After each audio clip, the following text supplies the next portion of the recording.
Un objeto de alto nivel que está disponible en el lenguaje de programación Java es el lock, que es una interfaz que implementa un lock, que es esencialmente un elemento que se suele utilizar mucho en programación concurrente para asegurarse de que un recurso compartido es distribuido de forma justa por todos los hilos de algún modo que puedan necesitar utilizarlo en un programa concurrente. Básicamente, cuando tenemos un programa concurrente con múltiples hilos, si nos encontramos con que esos hilos tienen que utilizar un recurso compartido donde existe cierto límite al número de solicitudes que puede recibir en un momento determinado, pues un lock es un mecanismo para asegurarse de que solo uno de estos hilos tiene en un momento determinado control sobre el recurso compartido. Por ejemplo, si tenemos una base de datos, tenemos un controlador de disco duro o tenemos cualquier otra cosa donde solamente se puede utilizar de uno en uno, el lock nos permite que incluso aunque justo de la casualidad de que en el mismo instante de CPU, pues varios hilos en distintas unidades de proceso ejecuten exactamente la misma línea de código, solo uno de esos hilos puede acceder de forma exitosa al recurso para así evitar que todos lo traten de utilizar a la vez. Piensa, por ejemplo, en un microondas. Mientras tú estás calentando tu comida dentro de un microondas, nadie más puede calentarla porque tendrá que esperar a que termine para que saques lo que hay dentro del microondas. En este caso, el recurso compartido es el microondas y los hilos pueden ser cada una de las personas que intenta calentar dentro de él. Los logs, sean del tipo que sea, tienen que tener dos instrucciones que son las que permiten controlarlo. Una va a ser la operación que yo suelo denominar acquire, bueno, yo y el 50% de la gente, ¿vale? Tampoco. Acquire es una de las instrucciones que sirve básicamente para tomar el control del lock, es decir, reservarlo. Básicamente el primer hilo que llame a acquire va a poder tomar el control del lock. Y otros hilos que llamen al método acquire, si otro ha sido capaz de llamarle antes y de devolver de forma exitosa, que eso es importante, si la ejecución acquire se supera y llegas a la siguiente instrucción, pues otros hilos que traten de acceder a acquire simplemente no van a poder hacerlo. Su ejecución se va a ver bloqueada. La llamada acquire se va a quedar esperando y por lo tanto esa función puede tardar segundos o minutos en ejecutarse, según lo que tarde el hilo que ahora mismo ha adquirido ese lock, en liberarlo, es decir, en llamar a release, que es la otra operación que tiene que tener como mínimo cualquier lock. Cuando llamas a release, y cuando llamas a release concretamente desde un hilo en el que previamente has llamado acquire, lo que va a ocurrir es que liberas el lock, de tal manera que le dices, oye, ya no tengo interés en reservarlo. Si otro hilo había llamado previamente a acquire y estaba bloqueado a la espera de que pueda acceder al recurso, en el momento que llames a release lo normal es que se libere ese recurso y que se le mande una señal para que lo adquiera. Por lo tanto, seguramente lo que ocurrirá es que en vez de acceder a la vez de forma simultánea a ese recurso, que es algo que, como digo, no es interesante, pues si utilizas este sistema de acquire y release, si los tres llaman a la vez a acquire, uno podrá adquirir el recurso y el otro se tendrá que esperar a que lo libere. Y similarmente el otro tendrá que esperar a que lo libere. Es una manera de asegurarse de que un recurso compartido o una región crítica que solo permite un hilo por simultáneo ejecutando código, pues precisamente haga que se esperen los demás, como si fuese una entrada de uno en uno. Entonces, esto es lo esencial que tiene que tener cualquier lock, como por ejemplo los synchronized o los métodos synchronized, de los cuales ya he hablado en el pasado en esta lista de reproducción. Si has visto ya eso y todo esto te lo has saltado porque dices, pero yo ya sé cómo funciona un lock, posiblemente te estés preguntando qué diferencia hay entre synchronized y utilizar un objeto lock del lenguaje de programación Java. En muchos casos, con la palabra synchronized vas a poder tirar, es decir, tú vas a poder utilizar synchronized y un objeto que actúe de monitor para impedir que múltiples hilos puedan ejecutar código de forma simultánea. Pero en ocasiones te vas a encontrar con que se te queda corto o vas a poder querer aprovechar alguna de las funciones novedosas que tiene lock y que no tiene synchronized, como por ejemplo intentar adquirir un recurso pero no bloquearte si no lo has conseguido, que es uno de los métodos que tenemos dentro de precisamente la interfaz lock, que es una interfaz, ¿vale? Tiene distintas implementaciones que ahora veremos cuáles son.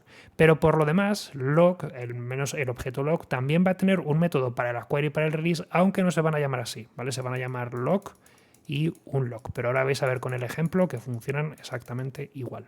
Mi ejemplo es un poco algo parecido a lo que monté cuando hablé de Synchronized. Tenemos este recurso compartido que es precisamente el microondas. Cuando llamas a acceder al recurso, empiezas a calentar la comida en el microondas.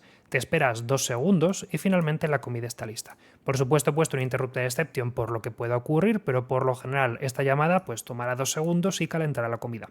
excepto que en este caso lo que tengo es un runable, que es el que llama a este método, que está siendo utilizado por dos threads. Es decir, que en condiciones normales, cuando yo lance este programa, como justo lanzo los dos threads a la vez, lo que va a pasar es que se va a utilizar el microondas a la vez por parte de dos hilos, cosa que no puede ser porque se supone que solo pueden ir de uno en uno.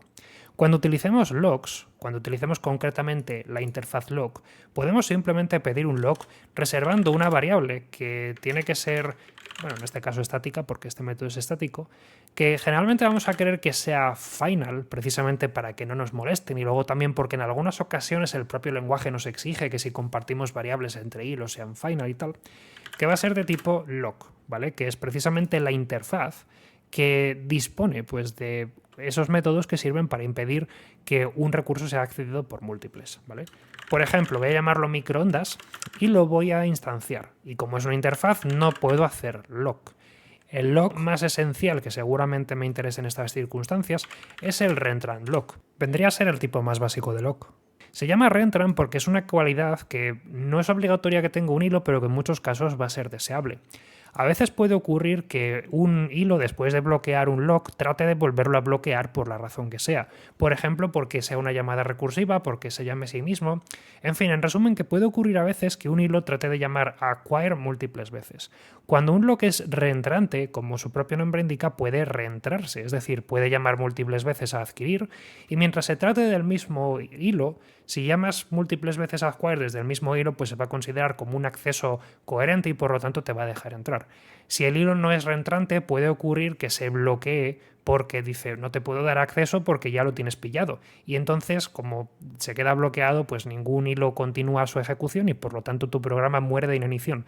Pero si es reentrante, tú puedes llamar de forma segura múltiples veces al método de reserva y no va a pasar nada. Y de hecho, en el caso del lenguaje de programación Java no existe una interfaz que no sea reentrante porque, pues, ¿para qué vas a querer? Entonces, una vez que estamos teniendo nuestro log ahí listo, una cosa que podemos hacer es llamar al método, como decía, log, para así asegurarse de que se reserva el acceso a ese log, ¿vale?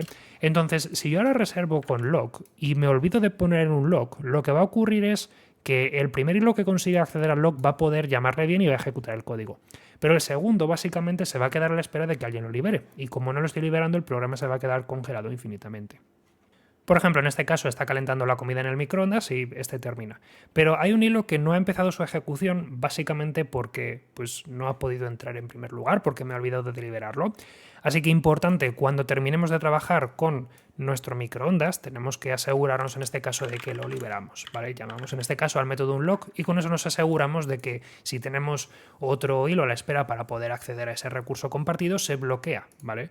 Aquí me está marcando algo. Dice, no está unlocked en un finally. Eso es porque a menudo puede ocurrir que si tenemos try catches, pues a lo mejor si hacemos un throws o lo que sea, pues puede que no se ejecute en un lock. Entonces tened esto en cuenta porque si por ejemplo tenéis un try catch dentro de vuestro código, quizás necesitéis meter el unlock en el finally para aseguraros precisamente de que bajo ninguna circunstancia se queda bloqueado el candado, porque como se quede bloqueado lo lleváis claro. En este caso ahora cuando utilizamos lock y unlock, pues lo tenemos listo, ¿vale? Ahora vemos que cuando termina de calentarse el otro procede a empezar a calentar. Pero no estamos haciendo esto simplemente para mostrar algo que ya podíamos hacer con Synchronized, ya que los logs tienen un método extra que es el método trylock, y este método sí que puede ser innovador. El trylock es un método que básicamente sirve para intentar bloquear el candado o el lock, pero si no lo consigue porque otro lo tiene pillado, te proporciona un camino alternativo para que te enteres y no te quedes pillado. Trylock básicamente te devuelve un booleano, ¿vale? Ese booleano es verdadero si ha conseguido pillar el lock, es decir, si justo en el momento que has llamado al lock ha conseguido reservarlo adecuadamente, pero si el lock está pillado y tú no puedes pillarlo, te va a devolver un falso para decirte, oye, lo he intentado, pero he fallado estrepitosamente, ¿vale? Por ejemplo, si el trylock me devuelve falso, puedo decir que me diga system.error.println candado pillado. ¿Vale? Y en este caso, cuando lo ejecute, lo que va a ocurrir es que el segundo va a decir candado pillado y va a abandonar su ejecución. Pero algo que podríamos hacer es por lo menos reintentarlo periódicamente y podríamos asegurarnos de que con try-lock por lo menos pues hacemos algo en caso de que esté ocupado.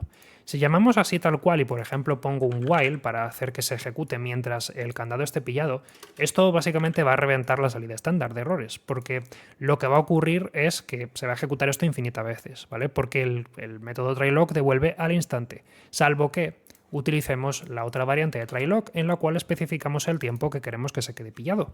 Por ejemplo, si lo bloqueo 500 milisegundos, vamos a ver varias veces el candado pillado hasta que el otro termine y entonces yo pueda entrar a calentar mi comida. Pero bueno, en este caso, mientras el otro tenga el candado pillado, nos va a estar avisando periódicamente hasta que llegue el momento de que pueda calentar su comida. Entonces, esta es la parte esencial sobre cómo funciona la interfaz lock en el lenguaje de programación Java. Existen algunas cosas extras sobre lock que todavía no sé contado y que me voy a reservar para la segunda lección para no hacer esto excesivamente largo. Así que si ya está subida esa parte tendrías que estar viéndola en pantalla para que puedas echarle un vistazo.